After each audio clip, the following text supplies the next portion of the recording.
Monsieur Chassou. Merci, Monsieur le maire. Effectivement, vous en avez l'habitude, la présentation du rapport développement durable. Alors, depuis quelques séances du conseil municipal, je vous propose de présenter le rapport développement durable au travers d'un PowerPoint qui va illustrer un certain nombre d'actions, non pas l'ensemble des actions, mais des actions qui pour moi sont symboliques et relevant des 6 dernières années notamment. Si vous souhaitez avoir l'ensemble des actions, bien évidemment, vous retrouvez en annexe le rapport proprement dit. Je voudrais tout d'abord remercier l'ensemble des services de la ville de Chambéry qui ont permis la réalisation de ce rapport développement durable et en particulier Cédric Castetz, le chargé de projet développement durable qui est la cheville ouvrière de cette présentation et de ce rapport. Alors ce rapport, on l'a basé, la présentation, on l'a basé notamment sur la déclaration d'urgence climatique prise lors du conseil municipal du mois d'octobre 2019 et donc vous verrez cette présentation est construite autour des différentes actions, fortes et ambitieuses mais réalistes qui sont une réponse aux enjeux de demain. Vous verrez également ce rapport, et je pense que ça fera plaisir à notre collègue Henri Dupassieux, qui reprend un certain nombre d'indicateurs mesurés sur les dernières années. Je ne vais pas reprendre l'ensemble des actions, des déclarations de l'urgence climatique, vous les découvrez là, et puis on y reviendra au fur et à mesure du rapport. Alors la première indication et le premier indicateur important, c'est celui du réseau de chaleur. Donc vous découvrirez sur chacune des présentations également l'objectif qui a été fixé au travers de l'urgence climatique. Là on le voit sur la présentation avec le trait rouge, objectif 2030, donc, qui est là d'une chaleur issue d'énergie renouvelable à hauteur de 90%. Et on voit qu'aujourd'hui, nous sommes à 61% d'énergie renouvelable en 2018. Également, vous avez en dessous la présentation, le mix énergétique du réseau de chaleur. Vous pouvez découvrir la biomasse, l'UVE, la cogénération et la chaudière gaz. Vous pouvez voir évoluer au fur et à mesure des années à partir de 2005. Jusqu'en 2018, donc pour atteindre, je l'ai dit, le chiffre de 61% d'énergie renouvelable. Vous le savez, on a passé au cours du dernier conseil municipal du mois de décembre un rapport qui permettra d'investir massivement sur le réseau de chaleur à hauteur de 16 millions d'euros, investissement de la part d'Engie sans surcoût pour les Chambériens et qui permettra d'améliorer le rendement du réseau de chaleur, avec notamment un certain nombre de travaux qui sont prévus, et également des travaux sur l'UVE, donc l'incinérateur de Chambéry, géré par Savoie Déchets, pour atteindre, on l'espère, notamment 80% très rapidement d'énergie renouvelable, et ensuite, avec les travaux et également la prochaine délégation de services publics, en 2024, atteindre les 90% d'énergie renouvelable sur le réseau de chaleur. Ensuite, nous avons les émissions de gaz à effet de serre. Donc ce qu'on peut constater, c'est une baisse constante de ces émissions de gaz à effet de serre sur notre ville de Chambéry au cours des 10 dernières années. Alors là, vous avez une présentation globale et juste après, il y aura une présentation détaillée. Donc cette courbe est issue des consommations énergétiques et du carburant. La méthodologie de calcul qui nous a permis d'élaborer et la méthode de calcul de l'ADEME. Donc vous voyez l'objectif en 2030, on n'en est pas loin, mais on a encore besoin d'actions fortes que nous menons et que nous allons mener. Le détail de ces émissions de gaz à effet de serre. Donc on voit avec les combustibles, avec les moteurs thermiques, l'électricité et également la chaleur. Donc ce qu'on peut noter, c'est que l'optimisation du taux d'énergie renouvelable et de récupération du réseau de chaleur, donc, qui a permis en 10 ans de baisser de 40% les émissions de gaz à effet de serre.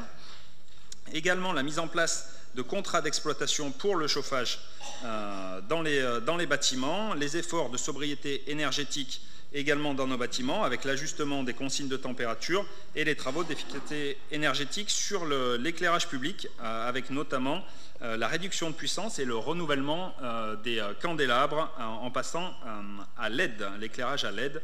On le constate encore aujourd'hui, on est presque au bout, mais il reste encore un certain nombre de candélabres à moderniser. Également la modernisation de la flotte de véhicules avec des véhicules électriques, des véhicules, bientôt un véhicule à hydrogène et aussi des véhicules plus économes en énergie. Cette diminution est également permise par la réduction des surfaces gérées par la collectivité, des bâtiments notamment. Et également, on peut voir l'évolution de la courbe qui peut être liée à un certain moment en fonction de la rigueur du climat, bien évidemment. Lorsqu'il fait plus froid, on consomme plus. On peut noter également, en fait, vous avez sur le graphique les 2 dernières années, 2018 et 2019, on voit un petit X de noter, c'est en fait les pourcentages d'énergie, d'électricité verte issus de nos consommations. Donc là, vous aviez 12 sites qui étaient alimentés par une électricité 100% verte en 2018 et 2019. Et donc le nouveau contrat que nous avons passé prévoit 100% d'électricité verte en 2020 sur l'ensemble des bâtiments de la ville de Chambéry. Donc on aura également une diminution de ce point de vue-là. Ensuite, les consommations d'énergie d'une manière générale. Là aussi, on le voit également, une tendance à la baisse. On est très proche de l'objectif que l'on s'est fixé en 2030. Donc vous découvrez la courbe et avec en détail donc les consommations d'éclairage public dans les bâtiments, là aussi la chaleur et les énergies d'origine fossile. Donc ce qu'on peut remarquer, c'est que le bâtiment regroupe environ 70% des consommations d'énergie, donc issues du réseau de chaleur, électricité, gaz, le fioul également et le bois. Et si l'on veut pouvoir continuer à réduire ces consommations, il faudra investir fortement sur la rénovation de nos bâtiments. On fait ensuite un petit focus particulier sur l'éclairage public. Vous voyez les 2 courbes qui sont présentées, donc sont l'évolution du coût de l'énergie et nos consommations. Ce qu'on peut mesurer, ce qu'on peut voir, c'est que ça a permis de compenser la hausse du coût de l'énergie. Puisque si nous n'avions pas pris en compte et mis en place des mesures fortes de rénovation de notre éclairage public avec le passage au LED notamment, ça aurait eu un surcoût de plus de 200 000 € sur le budget de fonctionnement, et donc ces actions-là ont permis d'éviter ce surcoût. Donc je tiens là à féliciter l'ensemble des services de l'éclairage public et des services techniques de la ville de Chambéry pour cette action forte. Là aussi sur l'énergie, je l'ai déjà dit, sur donc le passage en une électricité 100% verte sur l'ensemble de nos sites pour la période de 2020 et 2021, on l'a vu lors d'un dernier conseil municipal. Le déploiement des compteurs Linky et Gaspard sur l'ensemble de la ville qui permettent un meilleur suivi des consommations et une maîtrise de l'énergie. Nous avons également réalisé 10 diagnostics énergétiques en 2018 et 2019 afin de préparer un contrat de performance énergétique qui sera élargi en 2020. Également, vous en souvenez, l'action forte autour de l'achat groupé sur le gaz et sur l'électricité qui avait été réalisée en 2017 pour une durée de 3 ans, qui avait permis des économies d'énergie et qui avait permis des économies financières pour les Chambériens, en moyenne à hauteur de 150 €. Et c'est 5% de la population chambérienne qui a participé à cet achat groupé en 2017, donc qui se termine. Les prix étaient fixes pour 3 ans. Et donc nous allons le relancer. Les services travaillent déjà dessus en 2020 pour permettre de continuer aux Chambériens de réaliser des économies d'énergie et des économies financières tout en ayant une électricité 100% verte. Également l'acquisition d'un logiciel de gestion des fluides pour un meilleur suivi des consommations qui sera mis en œuvre en 2020. Les consommations d'eau le maire le rappelle régulièrement, nous devons faire face à une diminution des ressources en eau. Si je ne dis pas de bêtises, sous son contrôle, en 10 ans, nous avons perdu un mois de précipitation, une année de précipitation, pardon. Donc, il nous faut mener des actions fortes sur cette thématique. Et donc là, vous avez l'évolution des consommations pour les bâtiments de la ville de Chambéry, qui permettront, avec notamment une instrumentation des compteurs, d'éviter les fuites et d'avoir un meilleur suivi, puisque l'ensemble des compteurs d'eau de l'agglomération basculera à la télérelève d'ici les prochaines années. Donc là, le maire pourra en parler beaucoup mieux que moi, tant il a été l'artisan de l'amélioration de la qualité de l'eau du lac du Bourget. Donc on découvre l'évolution à la fois de la teneur en phosphate et de la transparence moyenne du lac, les deux s'étant très nettement améliorés avec les actions qui ont été menées sur l'ensemble des bassins versants du lac du Bourget pour arriver à une qualité de l'eau bien plus améliorée. Donc notamment pour la ville de Chambéry, c'est les actions en matière de zéro phyto, mais j'y reviendrai. Alors on peut voir une évolution sur la transparence du lac, notamment sur l'année 2018, qui s'est très légèrement dégradée, mais qui est due à des épisodes pluvieux forts qui ont lessivé en fait les sols, et que ça s'est retrouvé dans l'eau du lac. Sur la qualité de l'air, donc là vous savez que c'est un enjeu important pour nous, un enjeu important pour les citoyens également, les habitants de notre territoire. Donc vous voyez sur les courbes les différentes mesures des villes de Passy, Chamonix, Annecy, Chambéry, donc en rouge gras, également Grenoble et Lyon. Ce qu'on note, c'est une amélioration du niveau de qualité de l'air sur notre territoire, mais nous devons maintenir et accentuer les actions fortes, notamment autour du PCAET qui a été adopté par l'agglomération au mois de décembre 2019, avec plus de 138 millions d'euros d'actions autour de 5 axes structurants et 82 actions prioritaires, notamment autour du fonds Herbois et de l'action, j'en souligne qu'une, mais qui est l'action Balance ton poil, qui permet d'accompagner financièrement les habitants de notre agglomération pour renouveler, pour améliorer et remplacer leur chauffage. Vous le savez également là-dessus, l'action que nous menons avec la commune d'Annecy sur des actions en matière d'amélioration et notamment en cas de pic de pollution, des actions à la fois à court terme, moyen terme et long terme, notamment lors des pics, le déploiement de la zone de circulation restreinte, le déploiement du ticket de bus à 1 € en cas de pic de pollution, la réduction de la vitesse, et donc tout ceci est mené en coopération avec la ville d'Annecy. Sur la restauration collective, les chiffres sont très bons puisque nous sommes aujourd'hui à 41% de produits bio dans les menus en 2019. Vous avez les objectifs initiaux donc en 2021 et en 2023 qui sera la fin de la délégation de service public.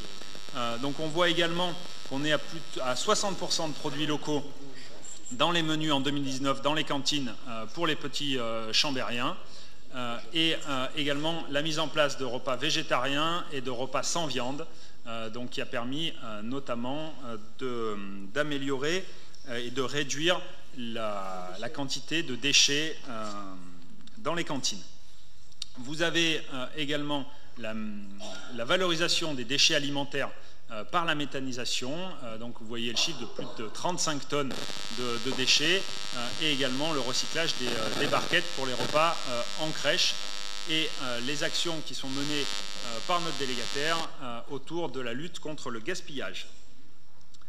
Ce qu'on peut noter, c'est que la délégation de service public se terminera en 2023, et on pourra alors envisager, après avoir préparé avec notamment les filières bio et les filières locales, une forte amélioration de la quantité de produits bio et de produits locaux, puisqu'on pourrait atteindre 80 voire 100% de produits bio dans les cantines de Chambéry.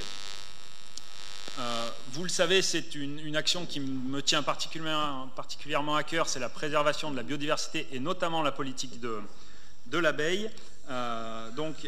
Ici, avec la deuxième édition de la fête de la biodiversité et de l'abeille qui s'est tenue le 25 mai dans le parc du Vernet, avec les associations, notamment les associations d'apiculteurs, la LPO, le Parc des Bauges et la FRAPNA également, maintenant France Nature Environnement, qui ont participé à cette belle journée autour de la biodiversité et de l'abeille qui sera renouvelée cette année. Également la création d'un nouveau rucher sur les monts, puisque la ville aujourd'hui compte 14 ruches autour de 4 sites. J'en avais parlé au dernier conseil municipal, la rénovation du rucher école de Chambéry, c'est 140 000 € qui sont investis pour la rénovation de ce rucher école qui forme les apiculteurs de demain. Également autour de la formation, donc les 18 agents du service Espace Vert qui ont été formés sur l'abeille sauvage et sur les pollinisateurs. Je tiens ici à remercier notamment les services des espaces verts par son directeur et notamment par un apiculteur particulier dans les agents de la ville de Chambéry qui est Hugues Lax. Le partenariat sur demande du lycée Monge, je trouve ça symbolique aussi, les jeunes s'engagent et c'est très bien. Donc on a été sollicité par les jeunes du lycée Monge pour l'installation de 2 ruches sur un terrain municipal à l'arrière du lycée auquel nous participons et auquel nous allons donc accompagner à la fois en mettant à disposition le terrain mais aussi en leur fournissant du matériel. Et on peut noter au printemps 2020 la création d'un nouveau rucher dans le cimetière de Charrière-Neuve. Si on reste dans les cimetières, donc avec l'objectif zéro phyto, zéro pesticide, vous savez que la ville de Chambéry en 14 ans est arrivée à supprimer l'utilisation de produits phytosanitaires. Et donc le cimetière, qui était un des derniers sites dans lesquels les produits phytosanitaires étaient utilisés, a vu un plan massif d'action, de végétalisation de ce cimetière. Vous avez là les photos pendant la végétalisation et aujourd'hui ce que ça donne. Donc c'est à l'automne 2019, 70% des allées du cimetière de Charrière-Neuve qui étaient végétalisées. Également, vous le savez, les actions que nous menons autour de l'éco-pâturage, puisque nous avons maintenant 6 sites qui sont gérés en éco-pâturage. Donc là, c'est simple, hein, c'est des moutons et des chèvres qui viennent débroussailler et entretenir les espaces. Vous pouvez les voir, ceux qui montent à Bellevue notamment, au-dessus de l'école CAF. Vous avez comme site la Farandole, les Charmettes, Magères, des sites sur Chambéry-le-Haut, les Monts également. La mise en place du permis végétalisé, vous l'avez découvert à travers la communication qui a été mise en place au mois de janvier. Les résultats sont prometteurs puisque les premiers permis arrivent et nous allons pouvoir les délivrer rapidement sur la ville de Chambéry. L'objectif est de pouvoir participer à la biodiversité, végétaliser des espaces qui sont des pieds d'arbres et des pieds d'immeubles, notamment dans le centre historique de Chambéry, dans le centre-ville de Chambéry, parfois trop minéralisé. Une slide que vous attendez tous, on vous l'a promis longtemps et elle arrive, c'est l'état d'arbres, de plantation et de coupe d'arbres sur la ville de Chambéry depuis 2014.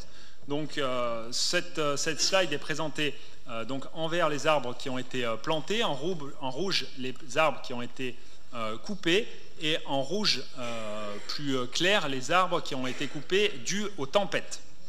Ce qu'on peut noter, c'est qu'on est stable depuis 2014 sur à la fois les coupes et les plantations d'arbres, mais si nous n'avions pas eu les tempêtes, nous aurions été largement en positif sur les plantations d'arbres. On change, on passe du coup aux mobilités, notamment les mobilités 2 roues. Vous avez la photo du compteur Place du Palais de Justice. où l'on découvre tous les jours les chiffres impressionnants du nombre de vélos qui circulent sur cet axe. Donc ce qu'on peut noter, c'est un engouement toujours aussi fort et important des vélos du déplacement de roues sur Chambéry, avec les chiffres donc une amélioration de 8,6% sur l'ensemble des 10 compteurs que possède la ville de Chambéry. Si on part de 2014 jusqu'à 2019, là on note une amélioration de plus de 21% sur notre ville. Le compteur notamment du Palais de Justice affichait en 2019 le chiffre de 564 000 passages, donc en hausse de plus de 10% par rapport à 2018. Le nombre d'arceaux à vélo sur la ville de Chambéry a aussi été largement augmenté, puisque vous savez qu'il faut aussi pouvoir à la fois se déplacer mais poser son vélo en toute sécurité. Et donc c'est plus de 200 arceaux qui ont été installés en 2019. Et donc c'est l'ensemble de cette politique qui est récompensée sur la ville de Chambéry par le maintien de la 2e place donc au baromètre des villes cyclables pour notre strate. Donc je tiens à souligner et à féliciter l'ensemble des services de la ville, de l'agglomération, et également Josiane Beau, en charge de cette thématique à l'agglomération, qui a été l'une des artisans de ces actions et de ce développement important du vélo. Toujours dans les mobilités, le réseau de transport en commun qui voit sa fréquentation continuer à croître, puisque là nous sommes à plus de 5% de fréquentation sur les lignes chrono entre 2018 et 2019, et sur la globalité du réseau, plus de 3%, donc des très bons chiffres qui montrent et qui prouvent que les actions que nous avons mises en place réussissent sur Chambéry. Également les abonnements annuels et les abonnements mensuels qui sont en forte hausse.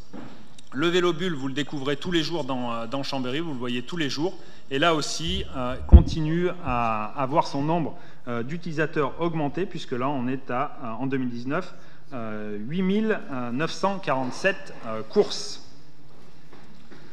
Véhicules toujours, là on est sur les bornes de recharge pour véhicules électriques, donc vous avez le nombre d'utilisations et également l'énergie utilisée sur ces bornes. Donc ce qu'on peut noter, c'est que donc on a un nombre croissant d'utilisateurs sur ces bornes. Vous avez le graphique en bas.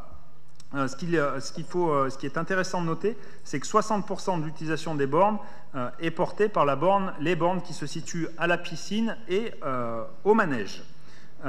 Et donc on peut également noter que 3 nouvelles bornes ont été installées dans le parking du château depuis le mois de décembre. Donc on peut pressentir l'augmentation future à la fois du nombre d'utilisateurs et du nombre de véhicules électriques sur notre territoire. Le véhicule toujours avec le stationnement, là vous avez l'évolution du stationnement payant sur la ville de Chambéry, et également un graphique qui représente l'évolution des rotations des véhicules par place et par mois, avec notamment on voit une utilisation importante des 30 minutes gratuites que nous avons mis en place. Ce qu'il faut noter sur ces deux graphiques, c'est notamment l'évolution du nombre de stationnements payants suite à la nouvelle politique que nous avons mis en place et l'élargissement de la zone verte notamment. Et puis en 2017 aussi la mise en enclos de l'esplanade de l'Europe, et à l'automne 2017 avec l'arrivée de Q-Park, la mise en enclos du parking Barbeau, puis de Verdun, et également de Cassines aujourd'hui en travaux. Ce qu'il faut noter, c'est également la construction de 2 parkings sur Chambéry, le parking de la Cassine aujourd'hui en travaux, et le parking Ravet également en travaux, qui permettra de voir augmenter le nombre de places de stationnement sur Chambéry, mais surtout pour le parking Ravet, qui verra, suite à sa construction, la suppression des places de stationnement sur l'avenue des Ducs, avec la mise en place de couloirs de bus, couloirs vélo, pistes cyclables sécurisées et circulation également, mais aussi boulevard du Théâtre et également sans doute dans le secteur de l'avenue de Lyon. Ce parking gravé nous permettra d'augmenter le nombre, la place du piéton en ville, en centre-ville. Également, sur les aménagements urbains, le PLUI qui a été adopté par l'agglomération, avec bien évidemment à l'intérieur le respect du volet développement durable. Également, sur les entrées de ville et leur évolution, les réflexions en matière de développement durable et de préservation de l'environnement et de la biodiversité. La gestion de l'eau pluviale, on en a parlé sur la slide précédente, mais c'est pris en compte notamment dans les aménagements de l'espace public avec la perméabilité des sols. Je prendrai là un exemple qui n'est pas noté, mais l'école de Jopé, qui a vu la perméabilité de ces sols largement améliorée par la rénovation de la cour de l'école. L'écoquartier des Hauts-de-Chambéry et du Nord des Combes, et puis également là le stade municipal, puisque le stade municipal est équipé pour recevoir un certain nombre de panneaux photovoltaïques sur son toit, et donc les démarches de haute qualité environnementale sont intégrées dès la conception. On bascule sur les nouvelles technologies. Donc là, avec l'expérimentation qui est en cours dans le secteur de Curial autour des objets connectés, qui va nous permettre de faire des économies d'énergie, d'améliorer l'efficacité et surtout de générer un certain nombre d'indicateurs qui nous permettront de prendre des décisions fortes, alors autour de l'éclairage public, autour du comptage des personnes, la satisfaction de l'usager, mais aussi du bien-vivre ensemble. Donc là, c'est une expérimentation sur un certain nombre d'usages, le bruit, les îlots de chaleur, la pollution, l'énergie, le stationnement. Et aujourd'hui, j'en ai un petit peu parlé, c'est le service des eaux, notamment, qui est le plus en pointe sur les objets connectés, puisqu'après avoir testé et expérimenté, il déploie largement la télérelève sur notre territoire, sur Grand Chambéry. Ça permettra notamment de réduire les fuites. L'ensemble de ces projets ont été présentés à Connectons-nous, à la Fête de la Science, et vous avez aujourd'hui en chiffres notés en dessous les différents objets connectés qui sont aujourd'hui mis en place sur notre territoire dans le périmètre notamment du secteur de Curial. Donc ensuite des actions peut-être plus petites mais tout aussi symboliques, reprise en photo. Là, vous avez le temps d'échange, Urbabio. Donc, la ville de Chambéry fait partie d'une association Ville des Alpes qui travaille à l'échelle du territoire des Alpes européens sur les actions en matière de développement durable. Et nous avions donc là des villes italiennes qui étaient présentes et des villes françaises, donc Annecy et Passy, qui étaient présentes pour découvrir nos actions en matière de biodiversité. Également les actions de sensibilisation autour des deux roues qui se situaient là sur la place du Palais de Justice. Également des actions à la galerie Eureka avec l'éducation des plus jeunes. Les quartiers en 2019 n'ont pas été en reste puisqu'ils sont largement mobilisés, notamment sur les Hauts de Chambéry, autour d'une action qu'on a appelée « Nos quartiers se bougent pour l'environnement ». Et donc là, c'est l'ensemble de la ville qui a été nettoyé grâce à la participation des habitants et notamment des plus jeunes avec les centres sociaux et les maisons de l'enfance. Une petite image également des cafés associatifs que porte la maison des associations. Des chiffres sur Mon quartier bouge pour l'environnement, c'est 300 personnes qui ont participé à cette action pour nettoyer 11 secteurs de la ville. Dans la thématique du vivre ensemble, là aussi, vous avez un certain nombre d'actions. Alors, vous le découvrez tous les jours dans le parc du Vernet, le jardin préalpin qui a été conçu par les agents des services espaces verts de la ville de Chambéry en partenariat avec le parc des Bauges.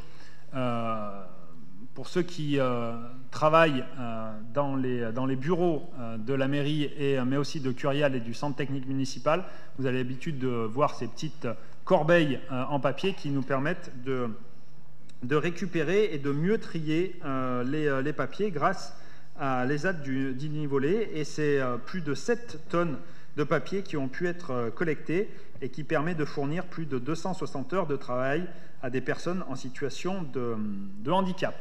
Les meubles de l'hôtel Cordon sont, là vous le voyez sur l'image, des meubles en bois réalisés par les ateliers menuiserie pour une exposition temporaire. Également l'action au rucher des Charmettes et le désherbage avec l'éco-pâturage, mais ça vous en avez l'habitude. C'est également 80 nichoirs à mésanges qui ont été installés dans les parcs de la ville de Chambéry, et là pour lutter contre les chenilles processionnaires, puisque les mésanges adorent ces petites chenilles, et donc si elles viennent nicher dans les secteurs, on réduira la quantité de chenilles processionnaires. Également la spirale dans le quartier du Laurier, une spirale aromatique grâce au partenariat avec Incroyable Comestible. Je tiens ici à les remercier, puisque c'est un nombre d'heures important qui a permis à cette spirale de voir le jour juste dans le quartier au quartier du Laurier. Également, autre action autour du vivre ensemble, le compostage. Le compostage, puisqu'en 2019, c'est 4 sites qui ont été inaugurés sur Chambéry, donc sur les Hauts-de-Chambéry, à Bissy également. Donc là, vous avez l'image de l'inauguration sur Bissy. La flotte de véhicules, j'en ai un petit peu parlé, mais qui s'est vue dotée de 2 nouveaux véhicules électriques et un véhicule hydrogène qui va arriver. Une félicitation aussi au service, là encore au service espace vert de la ville, qui ont permis de maintenir la 3e fleur sous l'œil aiguisé de Cathy Légio, puisque la ville de Chambéry est ville fleurie depuis 1974. Et les services ne cessent de réinventer et de créer dans l'ensemble de nos parcs et voiries pour continuer à fleurir la ville pour qu'elle soit plus belle et encore plus remarquable. Également, vous avez l'image du parc de Blainville, donc dans Vétrotex, puisque là aussi, action forte a été choisie avant de démarrer la construction de ce quartier, de créer un parc urbain le long de l'Alès, de 50 mètres de large sur l'ensemble de la longueur du quartier. Et donc là, les travaux de construction de ce parc ont démarré, qui permettront à la fois une balade verte le long de l'Alès, mais aussi la création d'un aménagement cyclable pour boucler la traversée de Chambéry après avoir créé l'aménagement sur l'avenue des Ducs. Donc nous aurons ainsi une continuité cyclable du nord au sud de Chambéry. Et maintenant pour 2020, donc les axes prioritaires qui sont fixés, bien évidemment, c'est de continuer nos efforts pour permettre de répondre aux différents engagements pris, notamment lors de la délibération sur l'urgence climatique. Le réseau de chaleur également, j'en ai parlé, avec l'investissement massif et le suivi resserré de la délégation de services publics du réseau de chaleur, qui nous permettra de mieux diversifier notre mix énergétique et d'optimiser le réseau de chaleur, tout en garantissant un prix équitable aux Chambériens pour le réseau de chaleur. La politique de l'abeille et de la biodiversité, nous allons inaugurer le rucher école au cours de cette année. La fête de l'abeille, j'en ai parlé. Il faudra continuer à accompagner les apiculteurs chambériens pour le développement de ruches sur notre territoire. La finalisation de la mise en place des outils de supervision des consommations d'énergie et d'eau. Également, action importante, action qui est issue d'un travail de concertation avec les jeunes du lycée Vosges notamment, puisque c'est eux qui avaient initié ce travail de tri sélectif sur l'espace public. Et donc l'année 2020 verra la mise en place de corbeilles de tri sur l'espace public à Chambéry. Et je suis très heureux que ça puisse arriver enfin.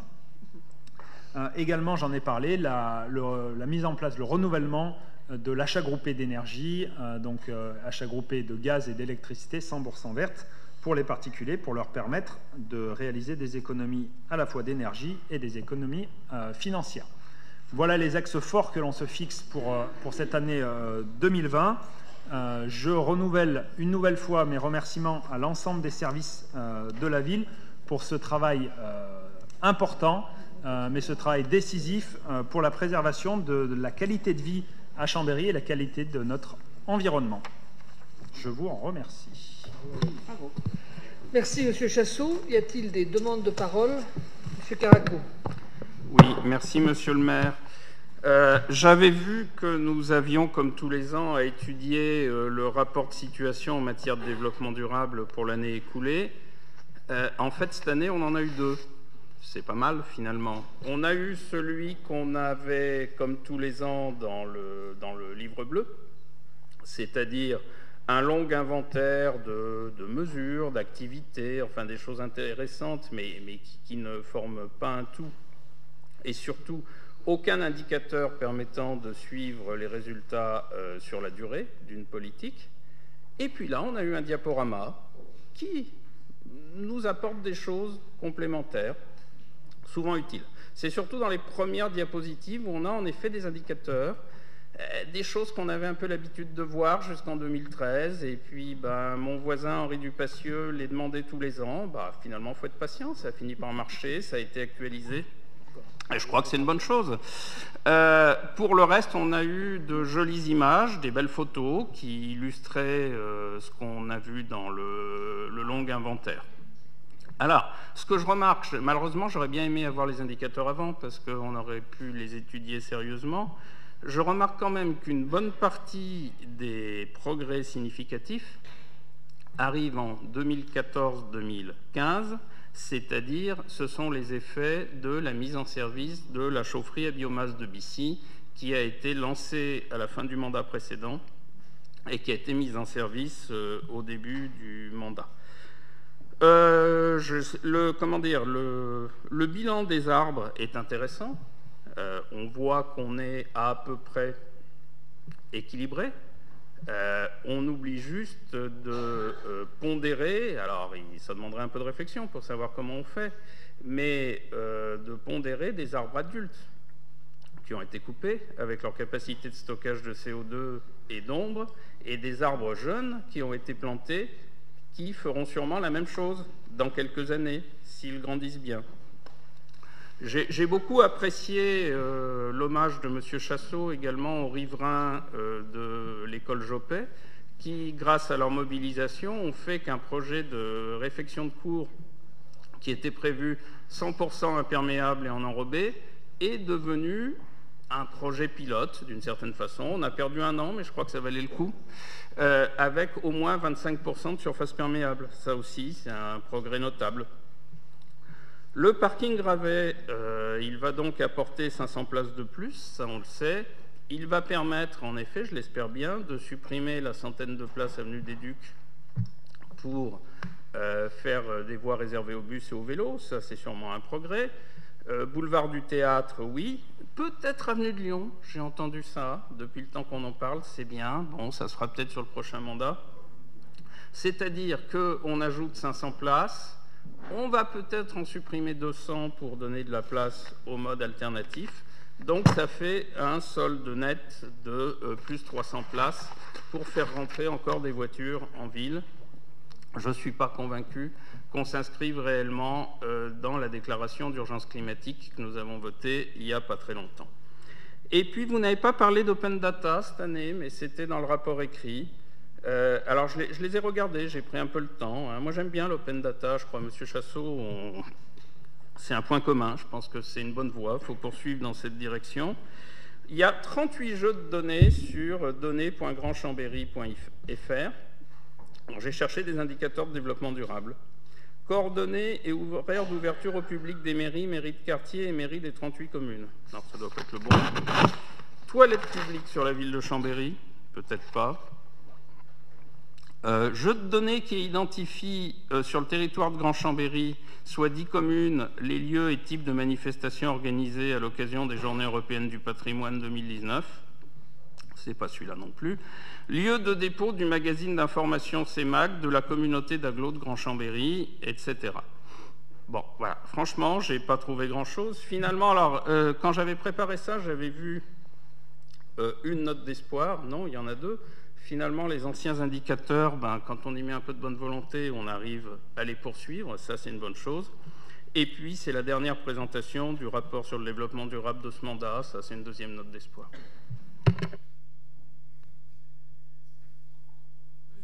Cyrino. Oui, merci, monsieur le maire. Bon, c'est vrai qu'Alain Caraco a eu raison de préciser que c'est toujours problématique en termes de préparation du conseil municipal de ne pas avoir les mêmes documents que les élus majoritaires. Voilà, donc ne serait-ce que cette dernière diapositive qui est visible là, rien dans le livre bleu du conseil municipal. C'est dommage parce que ça nous permettrait de voir quels sont vos projets. Même si nous avons tous bien compris que c'était ça la démarche aujourd'hui, c'était de montrer vos projets. Je continuerai en m'associant à nouveau à ce qu'a dit Alain Caraco sur la question des indicateurs. Alors moi, je suis arrivé un petit peu en retard parce que j'étais au travail. Et j'ai raté certainement 2-3 diapos d'indicateurs, mais bon, j'ai le souvenir effectivement d'une époque où il y en avait. Je regrette que pendant ces 6 ans, nous n'ayons pas eu d'indicateurs qui permettent d'évaluer véritablement la politique. Et ce regret, je l'accompagne d'un deuxième regret, qui est un regret que le 21 octobre 2019, lors du Conseil communautaire, eh bien, vous n'ayez pas retenu, en fait, la proposition que je faisais à l'époque de créer sur le territoire de l'intercommunalité un groupe d'experts sur l'évolution du climat, ce qu'on appelle un GIEC. Voilà. C'est un dispositif qui me paraît fondamental parce qu'indépendant, partenarial, en lien étroit avec les services, avec l'université de Savoie, Mont-Blanc, et je crois que c'est un outil indispensable pour analyser, coordonner, rythmer, évaluer les actions les plus pertinentes à engager d'urgence, mais aussi celles qu'il faut engager à moyen terme et à long terme. Car sans cela, il n'y a pas de réponse sérieuse à la bonne échelle à ce que nous craignons tous, c'est-à-dire cette dégradation climatique que nous constatons quotidiennement. Et c'est certainement pas aujourd'hui, 10 février, qu'on va ressentir les choses différemment parce qu'on a l'impression d'être déjà au printemps. Quelles doivent être, au fond, les priorités immédiates? Quelles doivent être les actions de longue haleine? Difficile de le savoir sans un véritable diagnostic et de véritables études. Alors, vous nous produisez une liste, enfin la seule liste que nous avons eue, qui n'est pas très ergonomique, on peut le dire comme ça. La seule liste que nous avons eue est une liste de bonnes intentions et de bonnes actions. Mais sont-elles la réponse judicieuse? Et là, franchement, je pense qu'un groupe d'expertise serait le bienvenu pour nous aider à phaser, à hiérarchiser quelles sont les bonnes actions. Parce qu'à vous lire et à vous écouter, et nous le faisons quasi religieusement depuis 6 ans, il paraît évident, il fallait que je le fasse, il paraît évident que la question environnementale n'a pas été au cœur de vos préoccupations et de vos priorités. Pas un seul mot sur la transition écologique, je le rappelle, je l'ai déjà dit en septembre, pas un seul mot sur la transition écologique dans vos rapports d'orientation budgétaire depuis 6 ans, alors que c'est quand même là que se définissent et s'inscrivent les priorités d'un mandat. Vous avez fait le choix d'inscrire d'autres priorités, mais pas celle-là. Alors chacun lira votre liste d'actions avec à l'esprit quelques moments tout de même emblématiques de ce mandat, puisque vous avez décidé ce soir de faire un bilan de votre mandat. Eh bien, on va continuer. Je ne les listerai pas tous, parce qu'autrement, nous risquons d'y passer vraiment beaucoup de temps. Mais je vais en rappeler quelques emblématiques qui me semblent être en totale contradiction avec ce que parfois vous annoncez par-ci et par-là. La place de la Gare. Résultat, du bitume à la place des arbres, moins de 10% aujourd'hui de surface ombragée, alors qu'avant on était entre 40 et 50%. Sur les 3500 m², de la place.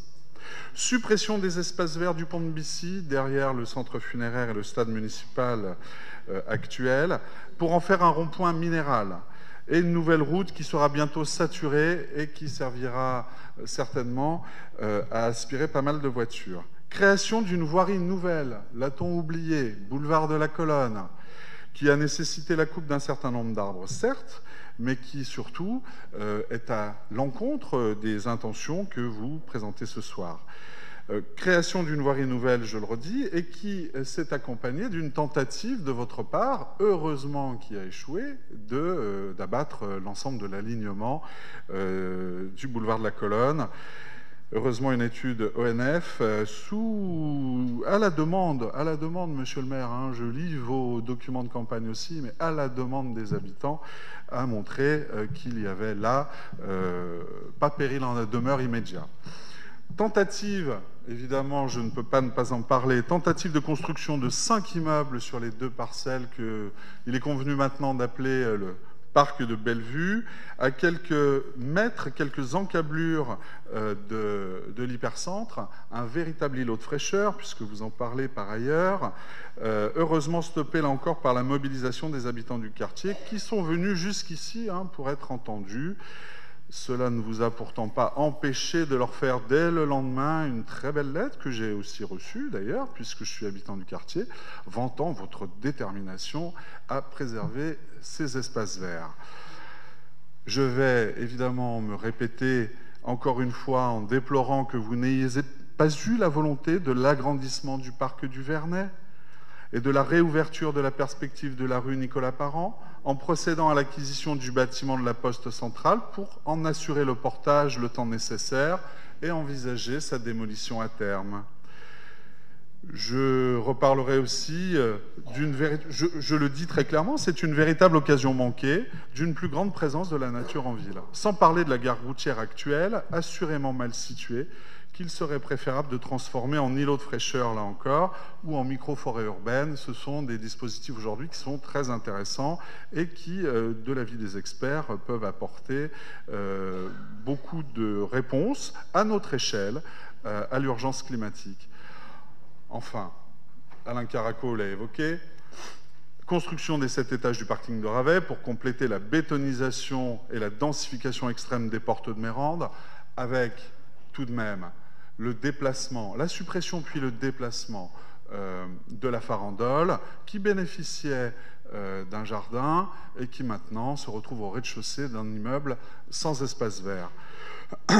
Destruction dans le même secteur du petit square arboré qui verra bientôt, si vous êtes reconduit, si les Chambériens vous font à nouveau confiance, qui verra bientôt une tour de 10 étages, bien sûr, juste à la sortie du pont des Amours quand on monte. Voilà, je vous lis avec beaucoup d'attention. J'ai toujours autant d'attention et de rigueur, même quand ce sont vos documents de campagne. Et franchement, vous n'y allez pas avec le dos de la cuillère. Hein. Donc, vous voulez végétaliser, je prendrai ce dernier exemple, puisque là aussi Alain en a parlé, vous voulez végétaliser les cours d'école, toutes. Mais où sont les actes quand vous faites abattre 9 arbres sur 13 dans la cour de l'école Simone Veil? J'aimerais bien qu'on commence à l'appeler véritablement par son nom. Ils étaient immenses, produisaient une ombre indispensable. Là encore, on parle d'îlot de fraîcheur. Vous en avez replanté 7. Grâce à l'action des habitants, des riverains et d'un certain nombre de citoyens, le projet et du conseil d'école, le projet a été amendé, mais il n'empêche que nous avons sur ce projet un fond d'enrobé bien noir. En somme, si je comprends mieux maintenant votre méthode au bout de 6 ans, au fond, vous foncez, bille en tête, persuadé que votre idée est la bonne, sans impliquer les habitants, les riverains, normal. C'est vous le maire, c'est vous le chef. Et puis, de temps en temps, on ne sait pas trop pourquoi, sur tel projet plutôt que sur tel autre, eh bien, face à l'incompréhension, certainement, vous stoppez tout. Et vous affirmez que vous allez écouter, après coup, bien trop tard. Voilà. Vous pouvez faire toutes les listes de bonnes actions, de bonnes intentions que vous souhaitez. Votre bilan est bien maigre et mériterait certainement un peu d'humilité. Merci. Monsieur Fajot. Moi, ça sera une remarque générale. Ce soir, je me suis interrogé si je venais à un conseil municipal comme tous les mois ou à une réunion publique du candidat maire sortant. Il y a quand même 4 rapports, plus le budget, à un mois qui nous sont présentés, et des rapports importants, hein, celui-là, le développement durable. Il y a l'action Cœur de Ville, qui est quand même signé depuis 2018, et certainement avant. Il y a le projet éducatif territorial, 2018-2021 de mémoire, on est en 2020, voilà, donc on nous le présente maintenant, et un nouveau plan local, c'est les nouveaux celui-là, d'éducation artistique et culturelle. Alors c'est pas mal, on comprend bien ce qu'on va écouter ce soir, en fait c'est votre bilan et quelques pistes à venir comme candidat. Je trouve quand même qu'il faudrait un peu de retenue quand même à un mois des élections et puis présenter un budget, je veux dire, un mois aussi avant les élections, c'est pas très démocratique à mon avis, c'est mon point de vue. Alors je comprends bien qu'il y a la continuité, je comprends bien qu'il y ait la continuité de l'action publique, mais ça fait quand même un peu propagande. Oui, ça fait un peu propagande, mais c'est bien. S'il y a des réactions, ça veut dire qu'on ne se trompe pas, souvent. Et je pense que le préfet appréciera aussi un certain nombre de délibérations qui nous sont proposées. Je ne porte pas de jugement sur ce qui nous est présenté, puisque tout va bien, et je pense que la longue soirée, ça va être ce rituel qui va nous être répété, et maintenant... on attend avec impatience dans un mois pour voir ce que vont dire les Chambériens. Très bien. Y a-t-il d'autres demandes de parole? Oui, Moustapha. Merci, monsieur le maire. Moi, je trouve que c'est un excellent rapport. Simplement, Aloïs, tu as oublié dans le rapport les bennes à ordures qu'il y avait sur les marchés de Chambéry-le-Haut, qui servait de déchetterie hebdomadaire et qui rendait la vie impossible aux riverains de l'avenue d'Annecy et de la rue du Pré de l'Âne. Voilà. Et d'autant plus, ça a permis de faire des économies à la ville. Elles ont été supprimées à notre demande.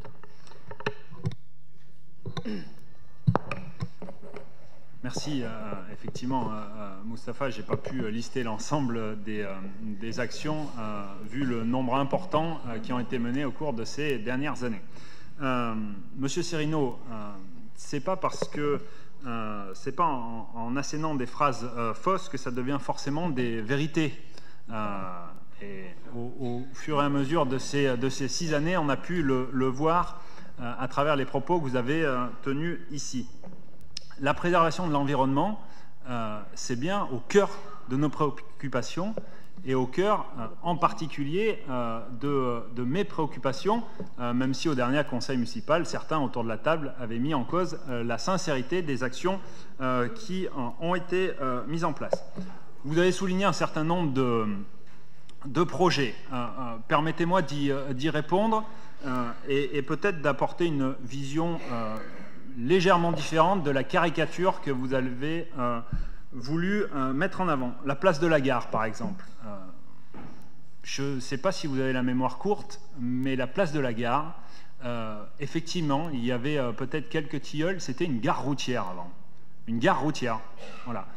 Une fois que la gare routière a été supprimée, c'était devenu un parking sauvage. Alors oui, les voitures étaient peut-être sous des arbres, mais c'était un parking sauvage. Et aujourd'hui, je ne vois pas un seul Chambérien regretter l'époque de la gare routière devant la gare de Chambéry. Et c'est bien la qualité environnementale de la place de la gare qui a été privilégiée, à la fois en replantant des arbres, mais aussi en replantant des arbustes, oui, des arbres, des arbustes, de la petite végétation, C'est bien comme ça que l'on améliore la biodiversité en Chambéry, pas simplement en mettant sous cloche la ville de Chambéry, en ne touchant à rien, comme vous l'avez fait pendant des années. Oui, 25 ans. Oui, 25 ans. Oui, tout à fait. Tout à fait. Et les 200 bus qui passent plus sur les deux. Également, vous avez souligné les travaux qui sont en cours sur l'avenue du Repos. Ça s'appelle l'avenue du Repos, l'axe que vous avez indiqué. L'avenue du Repos, l'élargissement effectivement de la voirie, elle n'est pas faite pour le plaisir d'élargir la voirie. Elle est faite pour créer un écoquartier, l'écoquartier de Vétrotex, et qui verra la circulation à l'intérieur de ce quartier uniquement réservée à la desserte du quartier. Permettez-moi de souligner que je préfère une circulation le long de bureaux ou d'un cimetière plutôt qu'à l'intérieur d'un écoquartier où 900 logements seront mis en œuvre et où nous avons notamment une école. Je préfère voir la circulation sur l'axe sur l'avenue du Repos plutôt que sur l'axe passant devant l'école du stade. Si, c'est la question, puisque la question, elle est de savoir où est-ce qu'on reporte la circulation. Lorsqu'on veut améliorer un quartier, il faut travailler en élargissant le point de vue et pas en regardant uniquement une voie de circulation. C'est bien ce travail-là qui a été fait pour l'écoquartier de Vétrotex, et je reviendrai, vous ne l'avez pas souligné, mais c'est normal, vous êtes dans la minorité. Vous n'avez pas relevé le parc de Blainville, par exemple, la création d'un parc urbain le long de l'axe de la Lesse. Voilà, vous auriez pu souligner ça au lieu de souligner les quelques arbres qui ont été coupés sur l'avenue du Repos. Au contraire, des très nombreux arbres qui vont être plantés dans le parc de Blainville. Vous avez parlé du boulevard de la Colonne. Vous avez juste oublié de souligner qu'avant, il y avait 900 bus qui tournaient autour des éléphants. Là aussi, par jour, là aussi, on a amélioré la qualité de vie des Chambériens. Vous avez, c'est mon sujet, après, vous en faites ce que vous voulez. Vous avez souligné Bellevue. Là aussi, on ne peut pas dire tout et son contraire, Monsieur Serino, sur Bellevue. Vous nous reprochez de ne pas écouter à certains moments les habitants. Et là, lorsqu'on les écoute, vous nous reprochez aussi de les avoir écoutés. Donc oui, on a écouté les habitants sur Bellevue, et oui, on a préservé ces parcelles de l'urbanisation. Je ne reviendrai pas sur Jopé, parce que là aussi, Monsieur Serino, vous focalisez sur les arbres qui ont été coupés dans la cour de l'école de Simone Veil. Là aussi, on a amélioré la cour de cette école, on a amélioré la perméabilité de cette école, on a amélioré les usages de cette école. Vous avez des enfants qui sont en fauteuil roulant. Ils ne pouvaient plus accéder à l'ensemble de la cour. Aujourd'hui, ils le peuvent. Ils ne pouvaient plus jouer, faire du sport dans la cour de l'école. Aujourd'hui, ils le peuvent. Ils ne pouvaient pas jardiner dans la cour de l'école. Aujourd'hui, ils le peuvent. Ils ne pouvaient pas garer les vélos à l'intérieur de manière sécurisée. Aujourd'hui, ils le peuvent. Donc la cour d'école de l'école Simone Veil a bien été largement améliorée.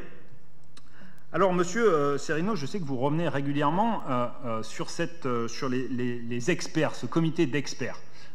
Les experts, aujourd'hui, on les a. C'est les services de la ville de Chambéry. Je sais que vous doutez toujours, et je reprendrai ce que vous avez dit au cours notamment d'une réunion au pôle métropolitain. Les experts, aujourd'hui, sont dans les services de la ville. Ils ont des compétences, il faut s'appuyer là-dessus. Et nous appuyons sur ces compétences-là, nous leur faisons confiance. Et c'est eux notamment qui ont élaboré l'ensemble de ces indicateurs, suivis tous les ans, puisque là aussi, même s'ils vous ont pas été présentés au cours des dernières années, mais on n'a pas bachoté au dernier moment. Ils ont été suivis chaque année. Donc nous appuyons sur les expertises des agents de la collectivité. C'est là aussi la grosse différence entre nous, où vous avez eu tendance à faire appel à un certain nombre de bureaux d'études pour doubler le travail des services de la ville. Monsieur Caraco, je l'ai dit, oui, il y a un suivi chaque année qui est effectué.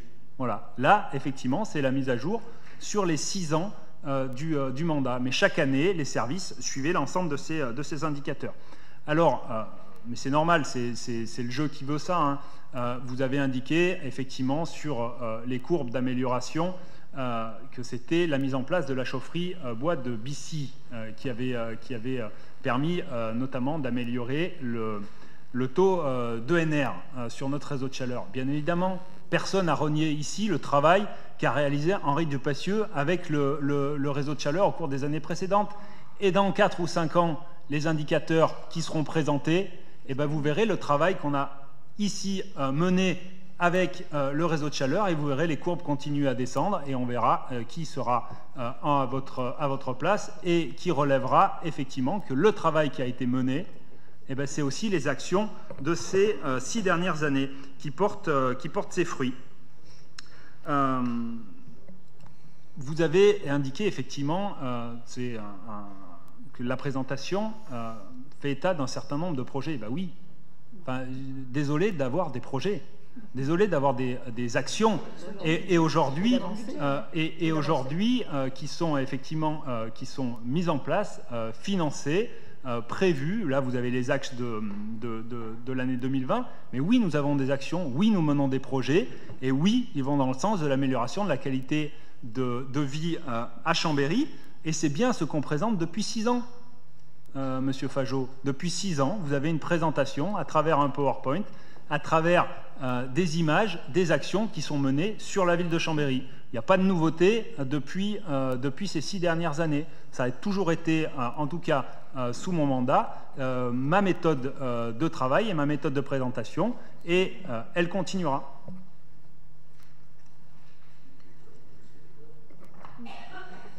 Merci, M. Chassot. Je voudrais m'associer aux remerciements que vous avez adressés aux personnes municipales. Ah, mais je vois qu'il y a des mains qui se relèvent. Monsieur Dupassieux. Bonsoir à tous. J'apprends avec satisfaction que l'ensemble des indicateurs qui avaient été mis en place dans le cadre du rapport de développement durable, c'est 35, je les ai recomptés. Alors peut-être que les 35 n'ont pas été suivis, je vous en tiendrai par rigueur, mais si vous en avez suivi au moins une trentaine, Monsieur Chassot, aussi bien que ceux que vous avez présentés ce soir, les 6 ou 7, j'aimerais bien effectivement en avoir communication avant la fin du mandat, si c'est possible. Il vous reste 5 semaines. Monsieur Serino. Oui, juste 2 points très rapidement. Monsieur Chassot, quand on présente quelque chose en conseil municipal, des documents, on les donne aux conseillers municipaux. J'imagine que vos collègues, vos 34 collègues les ont eus. Et il était naturel que ces documents qui nous ont été présentés ce soir puissent être présentés à l'ensemble du conseil municipal. Ça, c'est un point, c'est un reproche, c'est vrai, mais c'est un point. Sur le GIEC, oui, j'y tiens. C'est pas du tout une défiance ou je ne sais quoi vis-à-vis des services, bien au contraire, et je l'ai dit d'ailleurs, puisque c'est un lien encore plus étroit, mais c'est un lien encore plus étroit avec l'université. Nous avons à l'université des ressources fondamentales, des ressources de recherche, des ressources d'intelligence. Dommage de s'en priver, c'est tellement simple de le faire. Et puis, si on le fait au niveau national, j'imagine que c'est pas contre les services de l'État, c'est bien aussi pour avoir une vision un peu différente et complémentaire. Merci. Sur ces questions d'environnement, il y a ceux qui parlent et il y a ceux qui font. Et les résultats se mesurent dans le temps. Monsieur Serino, sur les groupes de travail, en matière de climat, les choses ne se mesurent pas avec un dé à coudre ou avec une lentille. Les choses se mesurent à une échelle plus grande. Il existe dans ce département, piloté par le Conseil général, un groupe qui travaille sur les conséquences du changement climatique dans le département. Et nous avons accès aux travaux de ce groupe. Nous avons, à travers nos représentants au Conseil général, l'accès à un certain nombre de données.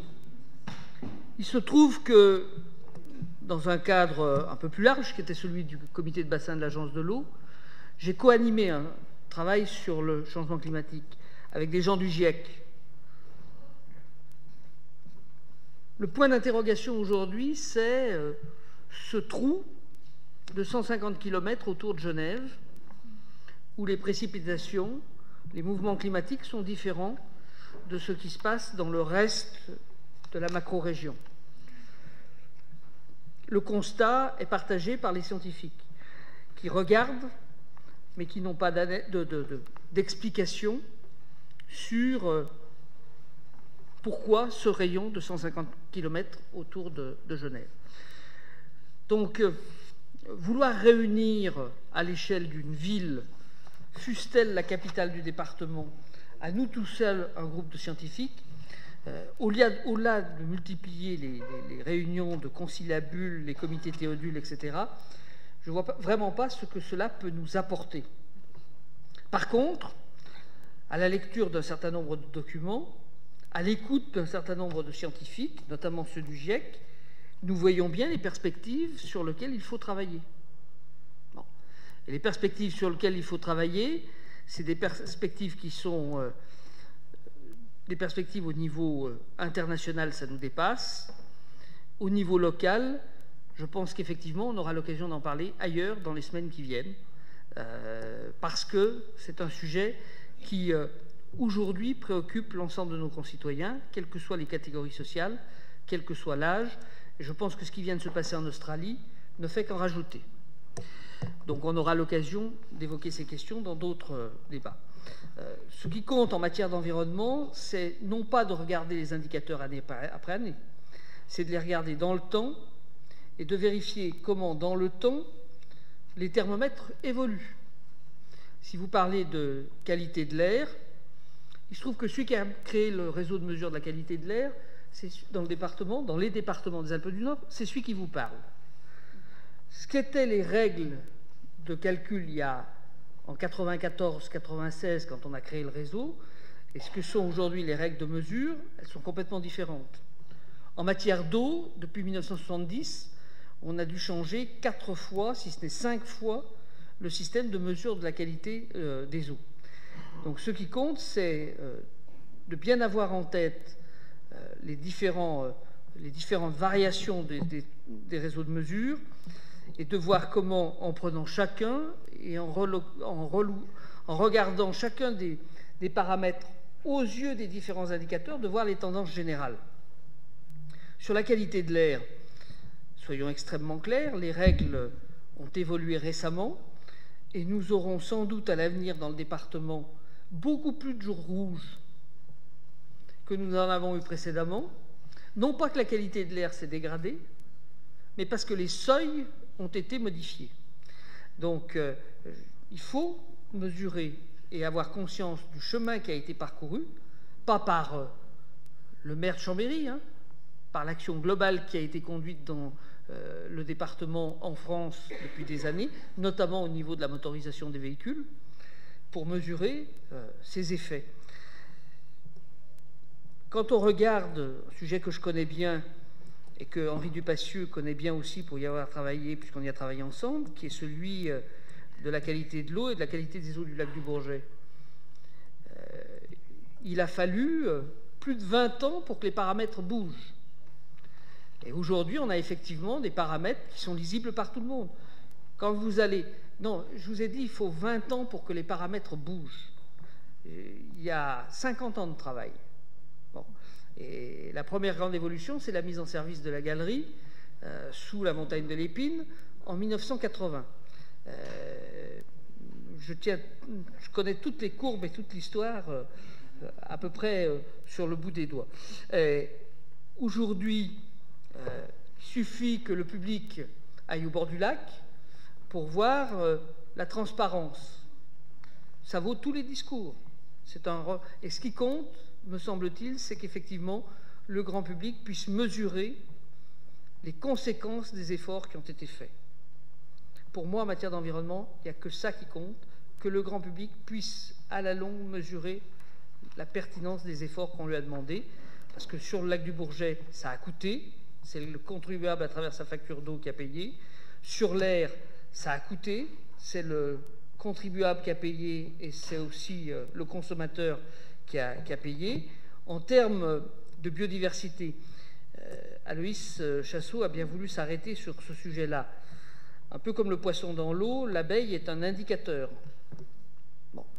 Elle est un indicateur de l'évolution de la biodiversité qui nous entoure. Et il est clair qu'aujourd'hui, dans les villes, l'effort qui est fait partout, notamment au niveau de la diversité des plantations, participe à la meilleure vie de l'indicateur. On peut espérer que l'indicateur est aussi un reflet de ce qui nous impacte, nous les hommes et les femmes, et que ça contribue aussi à l'amélioration de notre qualité de vie. Voilà, c'est tout ce que je veux dire sur ces questions d'environnement. L'environnement, c'est souvent beaucoup de discours, mais c'est d'abord beaucoup de technologie. Une technologie parfois très onéreuse, qui ne produit ses effets que dans la durée. Il faut que chacun ait bien conscience de cela. Monsieur Ruffier. Un mot pour terminer sur ce point. Merci, Monsieur le maire, de me donner la parole. Vous avez reparlé de l'abeille et Aloïs Chassot a évoqué cette question. Loin de moi de regretter ce qui se fait, je suis moi-même apiculteur et très préoccupé par la mortalité des colonies d'abeilles. Je voulais simplement signaler une étude tout à fait récente qui montre que la multiplication trop poussée de ruches en milieu urbain avait un effet tout à fait négatif sur la biodiversité et qu'il y avait des phénomènes de concurrence qui s'établissaient entre différentes variétés d'abeilles sauvages et les abeilles domestiques. Simplement une petite remarque au passage. Oui, je vous rappelle que nous avons à Busseron un rucher pour l'abeille sauvage, hein, l'abeille noire de Savoie en particulier. Voilà. Bon, s'il n'y a pas d'autres... Des mesures très hâtives.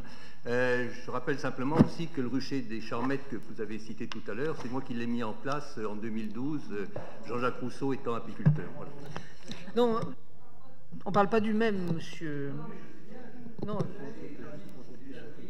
Non, non. Celui dont on parle, c'est le rucher école qui est au-dessus de la fontaine dans l'ancienne fontaine Saint-Martin. Dans l'ancienne fontaine Saint-Martin. Voilà. Ce que je vous propose, c'est qu'on passe à d'autres sujets parce qu'on a encore un certain nombre de rapports. Il s'agit d'un donné acte.